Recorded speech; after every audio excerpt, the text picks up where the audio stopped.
Cette actualité vous est présentée en collaboration avec Cryptost Academy. Ayez un temps d'avance sur le marché crypto en rejoignant notre communauté premium. La Réserve fédérale, Fed, estime que Bitcoin devrait être banni ou taxé pour maintenir les déficits. Dans un récent document, la Réserve fédérale de Minneapolis suggère que taxer ou interdire Bitcoin est nécessaire pour maintenir son déficit. Selon les auteurs, Bitcoin pourrait empêcher le gouvernement de gérer efficacement les déficits budgétaires permanents.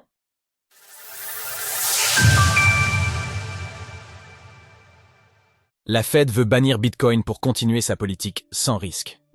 La Réserve fédérale de Minneapolis a publié un document de travail intitulé « Mise en œuvre unique des déficits primaires permanents », suggérant que Bitcoin devrait être banni ou taxé afin de préserver la politique monétaire et, par extension, les déficits de la Banque centrale.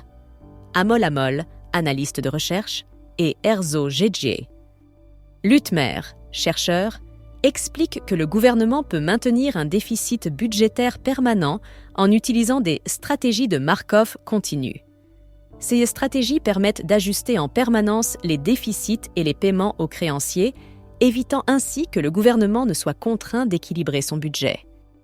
Comment acheter du Bitcoin, BTC, facilement en 2024 ?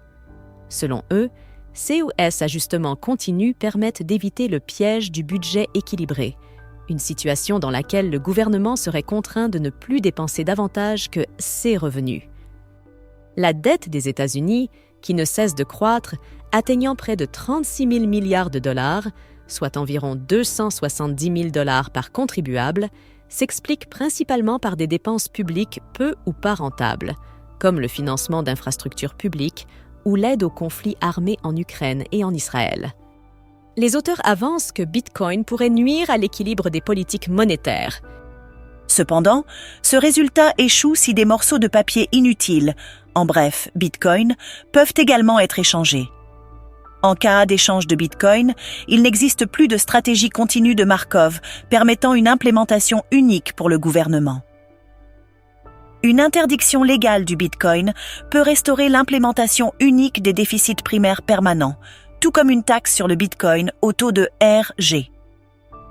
Pour éviter un tel scénario, les auteurs estiment qu'il faudrait soit interdire Bitcoin, soit le taxer lourdement, permettant ainsi à la dette publique de rester un outil de sécurité sans risque indispensable à la gestion des déficits permanents. Le problème décrit par la Fed est justement la solution aux maux de notre économie. Tout d'abord, il est essentiel de rappeler qu'aucun investissement n'est véritablement sans risque. Le document se réfère aux obligations du Trésor des États-Unis, qui, en cas de défaut sur la dette, pourraient entraîner des pertes. Bien que ce scénario se soit déjà produit dans l'histoire, il est jugé impossible par de nombreux investisseurs. De plus, les auteurs de ce document semblent considérer le maintien des déficits comme indispensable à une économie saine et en croissance. Pourtant, une dette en augmentation infinie est loin d'être bénéfique à long terme, puisqu'elle devra, d'une manière ou d'une autre, être remboursée. La solution la plus simple serait de réduire les dépenses publiques pour permettre à l'État d'utiliser ses excédents pour rembourser sa dette. Mais cette stratégie n'est généralement pas celle privilégiée par les gouvernements. Une autre option serait de faire défaut, autrement dit, de refuser de rembourser sa dette, créant ainsi un rug pull à grande échelle pour les détenteurs d'obligations américaines.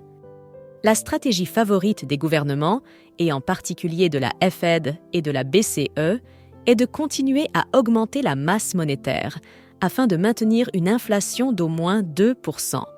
Cela permet de rendre les dettes plus faciles à rembourser à l'avenir, puisque sa valeur aura été dépréciée par l'inflation. Dans ce contexte, avec son offre limitée et surtout sa résistance à toute modification humaine, Bitcoin apparaît comme l'alternative idéale et la porte de sortie d'un système fiduciaire fondé sur une dette perpétuellement croissante. Une telle sortie est redoutée par les banquiers centraux, car elle pourrait entraîner l'effondrement d'un château de cartes dont les fondations remontent à 1971. Retrouvez toutes les actualités crypto sur le site cryptost.fr.